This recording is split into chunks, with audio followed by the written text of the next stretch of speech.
All right, so out of all of Trump's crazy decisions since retaking office, his choice to name vaccine skeptic RFK Jr. America's health secretary has had some of the most outsized impact on our day-to-day lives, especially as measles cases in the U.S. hit numbers not seen in more than 30 years. Our Brand News' Rajni recently visited Seminole, Texas, to report how measles is tearing through remote West Texas. She writes, quote, as founder, chairman, and chief counsel of the nonprofit Children's Health Defense, Kennedy had spent 2 decades building the modern anti-vaccine movement. Now, as health secretary, he was downplaying the dangers of measles, spreading falsehoods about the risk of vaccines, and urging parents to do your own research. Brandy and Molly are both back with us. So connect the dots for us. I mean, help us make sense of the through line between the MAGA base, Trump, RFK, and where we are right now with this measles outbreak.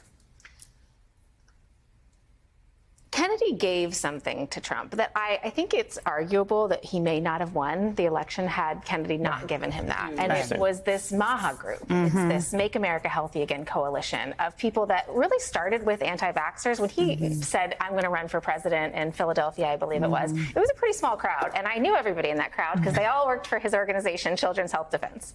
But it slowly grew. He really did get people as he campaigned on this idea that, like, it was anti-institution. We're all getting sick. The medical establishment stinks, et cetera. The food industry stinks. Et cetera. Stuff that, like, is a very liberal idea, right? Yeah. So he brought his anti-vaxxers, and then he brought this new coalition of mostly people coming out of the pandemic who were Republicans, who were also dissatisfied with the status quo in terms of our health. And that coalition has been really, really helpful for him. And because he was giving Trump this group of this block, his base, he got this great appointment as health secretary. I could not believe that he got the health secretary appointment, but he did. And he has spent the last several months since secretary demolishing public health in a way that I actually didn't expect he'd be able to do so swiftly and so well. And so now we're in this moment where we have the worst measles outbreak since 1993.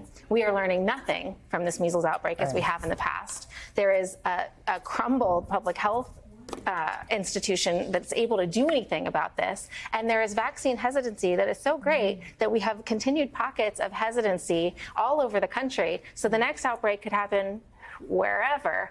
And things are just really, really terrible. Scary. Molly, are you as shocked by where we are as Brandy is? Yes, and also I would like to take a moment to blame the right people for this, okay? Because Brandy's completely right, and this is just an epic disaster, worse than any of us thought it would be.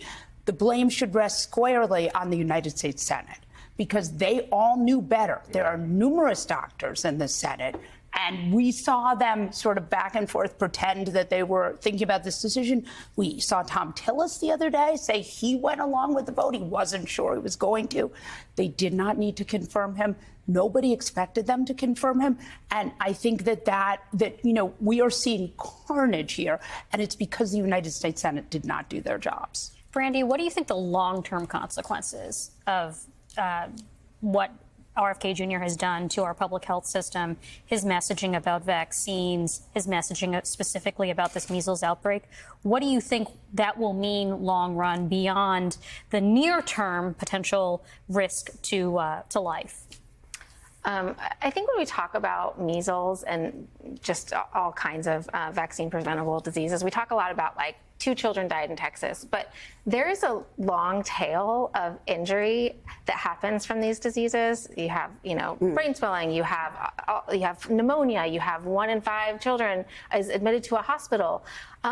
It's really, really destructive to have, and not just like to the physical health of babies and children, which is awful, but for example, right now in Iowa, there is a daycare center that had a measles exposure. And so all of those parents now have to take off X amount of days, can't go to work, have to quarantine with their child. There's a financial struggle that comes there too. It really is like, it's just public health is public health. It encompasses so much that we can't see. And like I talk to CDC people all the time who do these jobs that we don't consider because we've built up this institution of public health. And you never really think about, these like diseases that we don't have to think about much anymore.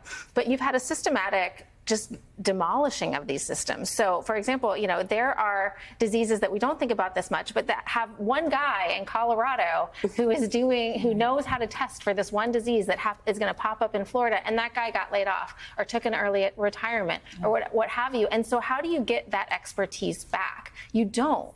So we're going to see the implications of this lack of expertise and this, garbaging of these professionals for decades to come, they tell me. Has there been any kind of buyer's remorse in the MAHA movement, the same way that we've now begun to see these fissures of like the Andrew Schultz type? You know how like on the broadcast bros, some of these people are saying, they're questioning Trump and they're saying, I didn't vote for this when it came to immigration and Epstein files and war with Iran.